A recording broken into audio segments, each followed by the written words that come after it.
वो देश जो कभी सत्यम शिवम सुंदरम, कभी वंदे मातरम और कभी पंजाब सिंध गुजरात मराठा द्रविड़ उत्कल बंगा है।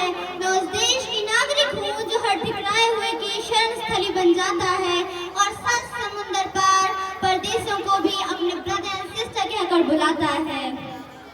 नमस्कार, यहाँ उपस्थित महानुभाव एवं यहाँ उपस्थित युवा शक्ति, मैं सुरक्षा अहिरवार यहाँ पैट्रियोटिज्म एंड नेशन बिल्डिंग इस विषय पर विशाल अभिव्यक्ति हेतु उपस्थित हूँ।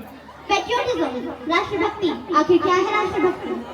राष्ट्रभक्ति जब हमारे देश के जगदीश टाटा अपनी स्वयं की संपत्ति को देश के रोजगार के सृजन हेतु दान कर देते हैं, वो है उसकी राष्ट्रभक्ति।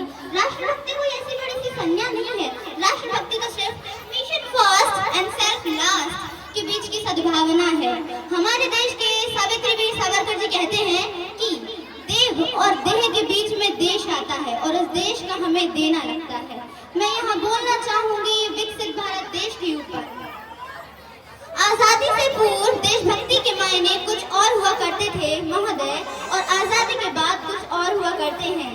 मैं नहीं मानती देशभक्ति के 52 सेकंडों, जनगण मंदन के 52 सेकंडों में सिर्फ खड़े हो जाना या फिर वंदे मातरम और भारत माता के जोरों शोरों से नारे लगाने से मेरे विकसित भारत देश का सपना पूरा हो पाएगा क्या? महोदय, मैं पूछना चाहूंगी, क्या आप भी ये मानते हैं कि साल में सिर्फ 2 बार तिरंगा हाथ में लेने से मेरे विकसित भारत देश का सपना पूरा हो पाएगा क्या? तो मैं पूछना चाहूंगी उसी विकसित भारत देश के बच्चे से कि जब वो ट्रैफिक की छांव में नंगे पांव में रोटियों की गुहार लगाता है, क्या इससे मेरे विकसित भारत देश का सपना पूरा हो पाएगा क्या?